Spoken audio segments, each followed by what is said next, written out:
الحمد لله رب العالمين والصلاة والسلام على سيد الأنبياء والمرسلين وعلى آله الطيبين الطاهرين وأصحابه الأكرمين أجمعين أما بعد فأعوذ بالله من الشيطان الرجيم بسم الله الرحمن الرحيم الذين آمنوا وكانوا يتقون لهم بشرى في الحياة الدنيا وفي الآخرة. حضرت محترم ہم اس ہستی کی یاد میں ہم جمع ہوئے ہیں، ایسے بابرکت ہستی جن کو حضور علیہ السلام نے علم کے لیے چنا. حضور علیہ السلام کے اشارے سے علم، دین اور اسلام کی اشاعت کے لیے اشارہ فرما کر فرمایا کہ دکن میں رہتا، دکن میں علم دین کی اشاعت کیجیے. تو اس اعتبار سے حضرت شیخ الاسلام والمسلمین عارف اللہ محمد انوار اللہ فاروقی بانی جامعہ رحمت الرضوان جب پیدا ہوئے تو ایک علم کی اشاعت کے ساتھ پیدا ہوئے، کیونکہ حضور علیہ السلام کے خواب کی تعبیر اور حضرت مجذوب سید یتیم شاہ علیہ رحمہ کی اشارہ ہے کہ انہوں نے فرمایا کہ ان کے والدہ محترمہ سے کہ آپ کے بدن سے ایک ایسی ہستی پیدا ہونے والی ہے جو دنیا میں علم دین کی اشاعت فرمانے والی ہے. اس کے بعد ان کی والدہ نے خواب میں دیکھتے ہیں حضور علیہ السلام تشریف فرما ہیں اور قرآن مجید کی تلاوت فرما رہے ہیں. سبحان اللہ. اس سے معلوم ہوا کہ یہ حضور علیہ السلام کی خواب کی تعبیر ہے. جب پیدا ہوئے قرآن اور حدیث کا علم دکن میں روشن فرمایا اور ایسا روشن فرمایا ہے آج تک اس بابرکت ہستی کے روشن کیے ہوئے جامعہ نظامیہ سے علماء، حفاظ اور فضلاء دنیا میں پھیلتے ہوئے انوار و تجلیات پھیلا رہے ہیں. سبحان اللہ. اور میں جس قرآن مجید کی تلاوت کیا ہے الذین آمنوا وکانوا یتقون، وہی لوگ جو ایمان لائے اور متقی اور پرہیزگار ہیں، اس کے بعد ان کے لیے دنیا اور آخرت میں کامیابی ہے. اس کے متعلق یہ قرآن کی حدیث کے مطابق جو ایسے لوگ جو ایمان لائے تقوی اختیار فرمائے، اس کے لیے حضور علیہ السلام نے جو اقوام فاروقی علیہ رحمت الرضوان کو دکن کے لیے منتخب فرمایا اور یہاں آ کر جو علم دین کی اشاعت کے لیے حضرت بانی جامعہ علیہ رحمت الرضوان جامعہ نظامیہ کو قائم فرمایا. اور قائم فرمانے کے بعد صرف اتنا ہی نہیں بلکہ ایسی دکن کے علاقے میں آنے کے بعد یہاں گمراہی پھیلتی ہوئی نظر آ رہی تھی. اس گمراہی کو مٹانے کے لیے اپنی پوری حیات صرف کیا اور یہاں تک کہ حضرت بانی جامعہ علیہ رحمت الرضوان جب تصنیف کے اعتبار سے اعلیٰ اور علم دین کے اعتبار سے اعلیٰ اور تقوی اور پرہیزگاری میں اعلیٰ اور یہاں تک کہ ان کی تقوی اور پرہیزگاری کا یہ عالم ہے، جب حضرت بانی جامعہ علیہ رحمت الرضوان نے جو سب سے پہلے جو بادشاہ سالار جنگ اول کے بادشاہ میں جو علم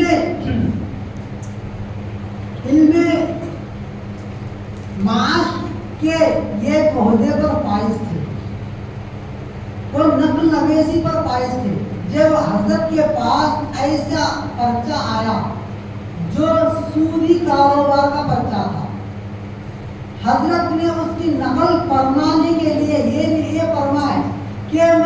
نقل تو ہرگز نہیں کر سکتا، کیونکہ یہ سودی کاروبار کا پرچہ ہے۔ یہاں تک کہ یہ کہتے ہوئے صرف رد ہی نہیں فرمایا، اپنے اس عہدے کو استعفا فرمایا۔ اس سے تقویٰ اور طہارت کا اندازہ معلوم ہو رہا ہے۔ اور اس کے بعد حضرت شیخ الاسلام بانی جامعہ علیہ رحمت و رضوان کے عاشق رسول تھے، یہاں تک کہ جب حضرت محمد ابن عربی رحمۃ اللہ تعالی علیہ جو جلیل القدر عالم دین تھے، جو عربی کے ماہر تھے، جن کی تصنیف کردہ کتاب فتوحات مکیہ، جس کو ہم نظارہ ہی نہیں کر سکتے، ایسی کتاب آج دنیا میں صرف کچھ ہی جگہ موجود ہے۔ ایسی عربی کتاب کا جب حضرت بانی جامعہ علیہ رحمۃ رضوان جامعہ نظامیہ میں جب درس دینا رکھتے تھے، تو ان کے شاگردوں کو جب شاگرد جو سوالات کرنے پر حضرت بانی جامعہ علیہ رحمۃ رضوان جب ان کے جواب دینے کے لیے اپنے علم صرف کرتے ہیں، جب ان کو سمجھانے کے لیے جب اپنے سر کو جھکاتے ہیں، کیا دیکھتے ہیں؟ حضور علیہ السلام تشریف فرما ہے، جو مسئلہ بتلانے کے لیے حضور علیہ السلام اشارے سے فرما دیتے ہیں، یہ مسئلہ اس طرح بتلائے۔ بیٹھے بیٹھے جو دکن میں بیٹھے ہوئے ہیں، حضور علیہ السلام کے خواب میں دیکھ رہے ہیں اور اس کے بعد اس مسئلے کا حل فرما رہے ہیں۔ صرف ایک مرتبہ نہیں، کئی مرتبہ حضور علیہ السلام کا بیٹھے بیٹھے دیدار کرنا۔ اور عاشق رسول کے اور ایک معاملہ، جب سلاطین دکن کے وقت حضرت بانی جامعہ علیہ رحمۃ و رضوان کو قاضی القضات پر فائز فرمائے، تو یعنی جج کے حیثیت سے فائز فرمائے، اس وقت جو بہت سارے باریک مسائل اور مختلف مسائل کا ذکر ہوتا سامنے، وکلا ایک دوسرے سے بحث کرتے، وکلا میں یہ عادت ہوتی جھوٹ کو سچ اور سچ کو جھوٹ بولنے کی، بس اپنی پیٹ پالنے کا مسئلہ ہوتا ہوں۔ ایسے وقت میں جب حضرت کے شاگرد حضرت سید رکن الدین رحمۃ اللہ تعالی علیہ کسی وقت عرض کرنے لگے، اے شیخ، ایسے مسئلے میں اس وقت آپ فیصلہ کس طرح فرماتے ہیں؟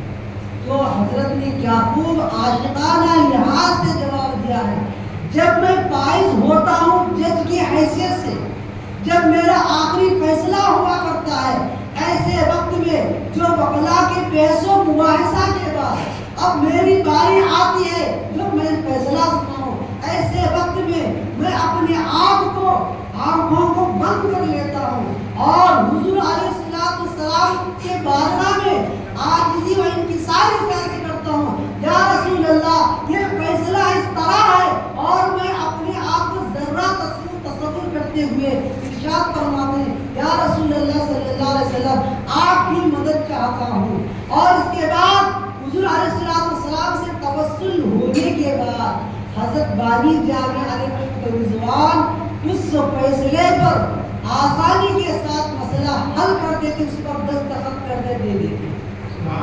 اس طرح بانی جامعہ علیہ رضوان ایک عاشق رسول اور اس وقت کے مجدد بھی ہیں، جو کیسے جب گمراہی کا دورہ ہوا دکن کے علاقے میں، قادیان کا زور شور ہونے لگا، ایسے وقت میں حضرت بانی جامعہ علیہ رحمۃ رضوان جو قادیانی کا رد کرتے ہوئے دو جلدوں میں عباد الافہام ایک کتاب لکھتے ہیں، جس میں پوری کی پوری قادیانی کا رد ہے۔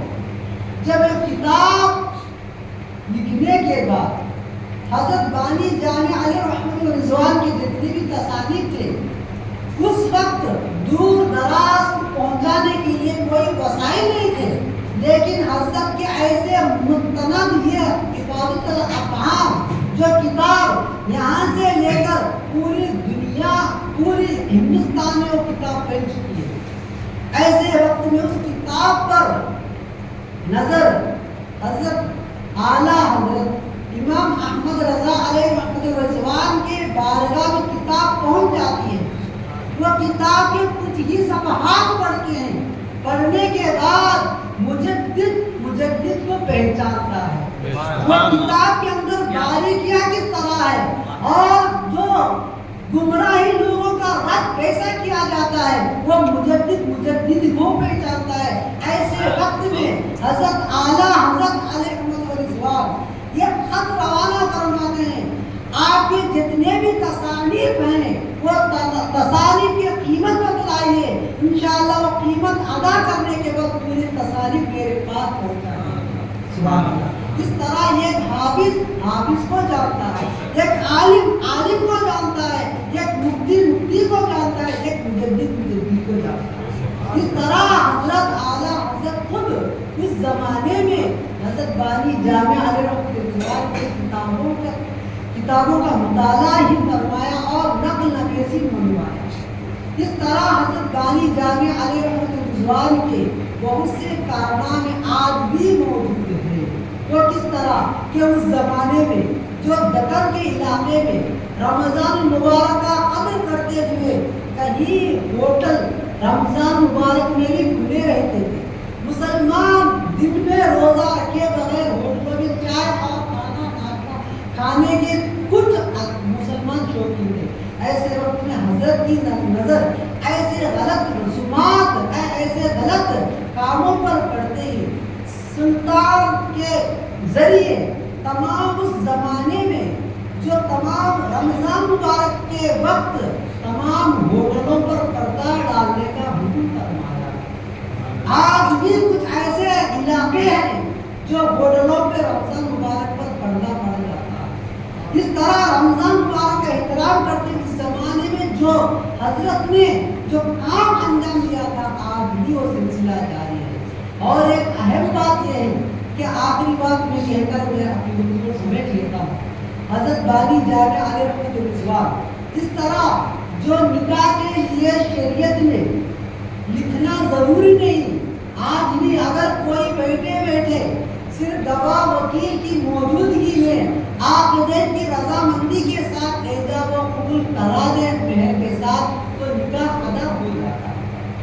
لیکن حضرت بانی جامع علیہ الرضوان نے ایسا کارنامہ انجام دیا 120 سال پہلے, تو آج تک تا قیامت تک وہ کارنامہ چلتا رہے گا. وہ ہے دفتر نکاح. جو نکاح کا دفتر حضرت ہی نے شروع کیا تھا, جو وکیل اور گواہوں کی موجودگی میں نکاح تو ہو جاتا ہے لیکن اس کے ساتھ ہی ساتھ لکھ کر اور دستخط کرنے سے یہ مسئلہ جو زندگی کا مسئلہ ہے یہ آسان حل ہو جاتا ہے. اس اعتبار سے 120 سال سے پہلے جو حضرت نے جو نکاح نامہ جو انجام دیا تھا شروع کیا تھا آج تک چلتے آ رہا ہے اور قیامت تک چلتے رہے گا.